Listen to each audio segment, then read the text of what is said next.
Hello everyone, म सृजना। तपाईहरु नेरी फेरि एउटा फेसबुकको न्यू अपडेट लिएर भिडियो लिएर आइरहेको छु। यो भन्दा पहिला पनि कति दिन अगाडि मैले एउटा भिडियो पोस्ट गरेको थिएँ कि तपाईहरुलाई फेसबुकको पे आउटमा यस्तो मेसेज आयो कि आएन, तपाईहरुको फेसबुकको पैसा यो पारिको पस्यो कि पसेन भनेर मलाई मेसेज गर्नु भनेर मैले तपाईहरुलाई भनेको थिएँ र यसको धेरै मेसेज आयो। धेरैले मलाई धेरै किसिमको कमेन्टहरु गर्नुभयो। सो तपाईहरुलाई आज चाहिँ म त्यो पे आउटको न्यू अपडेटको बारेमा बताउने छु र यो भिडियो उनीहरुको लागि हो जसको अर्निङ स्टार्ट भइसकेको छ, जसको अर्निङै आउनु थालेको छैन उनीहरुलाई चाहिँ यो विषयमा सायदै तपाईहरुलाई त्यति साह्रो तपाईहरुलाई यो विषयमा थाहा नभए पनि हुन्छ, किनकि जसको पैसा आउनु थाल्यो उनीहरुलाई चाहिँ थाहा हुन्छ यो विषयमा। सो अब भन्नुहुन्छ पैसा पहिला हामीहरुले $25 मा पाउँथे, अब धेरैले मलाई मेसेज गर्नुहुन्छ कि अहिले $25 मा पैसा पाएको छुइन। सो यो बात सही हो कि $25 मा पैसा पाएको छैन, त्यो किनभने त्यो हो फेसबुकको न्यू अपडेट।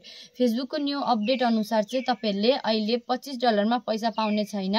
तपाईहरुले फेसबुक पेजमा गएर त्यहाँदेखि प्रोफेसनल ड्याशबोर्डमा खोलेर त्यसको बादमा पे आउट जानुभयो भने पे आउटमा तपाईहरुले एक वटा सबैको मेसेज आउँछ र मेसेज सबैको एउटै हुँदैन, अलग अलग मान्छेको अलग अलग हुन्छ र कसैको त्यहाँनेरि लेखेको हुन्छ कि कतिवटा एप मिलाएर कतिवटा टुल्स मिलाएर जस्तो 3टा 5वटा टुल्स मिलाएर $100 गर्नु भनेपछि बुझ्नु कि तपाईहरुले जस्तो कि फोटो, भिडियो, स्टोरी यो सबै मिलाएर अप्सनहरु मिलाएर $100 गर्नुपर्छ। तपाईले एउटामै $100 मात्रै गरेर हुँदैन। कसैकोमा फेरि यस्तो भएको हुन्छ कि एउटै मात्रै टुल्स युज गरेर $100 जस्तो कि फोटोमै मात्रै तपाईले $100 कमाउनु पर्छ, त्यसपछि तपाईको एकाउन्टमा हुन्छ। कसैको मिक्सअप यसरी अलग अलग जनाको अलग अलग छ र यसमा म चाहिँ भन्दिदैछु मेरो चाहिँ आएको छ कि मेरो जतिवटा पनि टुल्स 7वटा टुल्सबाट मेरो इन्कमको सोर्स छ, जस्तो कि सब्स्क्रिप्सन छ, स्टार छ, फोटो छ, भिडियो छ, रिल्स छ, अनि त्यसपछि स्टोरी छ। यस्तो प्रकारले अलग अलग टुल्सबाट म पाउँछु। त्यसरी नै मलाई भनेको छ कि यो टोटली मिलाएर तिमीले $100 गर्यो भने तिमी पाउँछ। यस्तो प्रकारले मेरो मेसेज आइरहेछ। सो यसमा चाहिँ नयाँहरुले आत्तिने केही छैन। तपाईहरुले अब अगर $25 मा पनि गर्नु भएको थियो भने अगर अपडेट तपाईकोमा आएको छ यसको मतलब अब तपाई $25 मा पैसा पाउने छैन, तपाईहरुले $100 बनाउनु पर्छ। $100 भएपछि मात्रै तपाईहरुले पाउँछ र त्यो पैसा तपाईहरुको प्रोसेसिङमा छ, त्यो पैसा तपाईहरुको कहीँ पनि जाने छैन र टुक्रा टुक्रा गर्दै जम्मा हुँदैछ र यो हो एउटा फेसबुकको नयाँ अपडेट।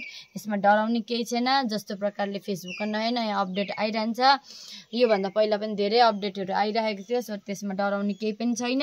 पहिला फोटोमा पैसा दिन्थेन, अहिले फोटोमा पैसा दिइरहेछ, अहिले रिल्समा पनि पैसा दिइरहेछ। त्यसरी न्यू न्यू अपडेट आइरहेको हुन्छ। त्यसमा तपाईहरुलाई एकदमै टेन्सन टाइपको लिनु बात छैन, जस्ट फोकस गरेर काम गर्नुहोस्।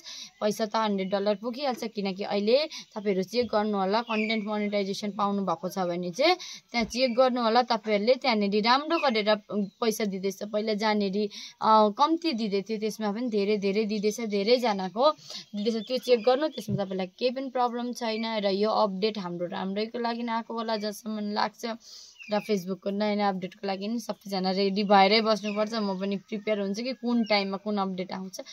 सो यही थियो कि तपाईहरुले आफ्नो पे आउट चाहिँ चेक गर्नु होला र तपाईहरुको पैसा त्यस्तो प्रकारले पुगेको छैन भने चाहिँ अबदेखि चाहिँ पुगेपछि मात्रै आउनेवाला छ र पैसा होल्ड भएर बसिरहेको छ। सो आफ्नो पे आउट अलिअलि गएर चेक गर्नु होला, त्यहाँदेखि तपाईहरुलाई यसको विषयमा क्लियर थाहा हुन्छ।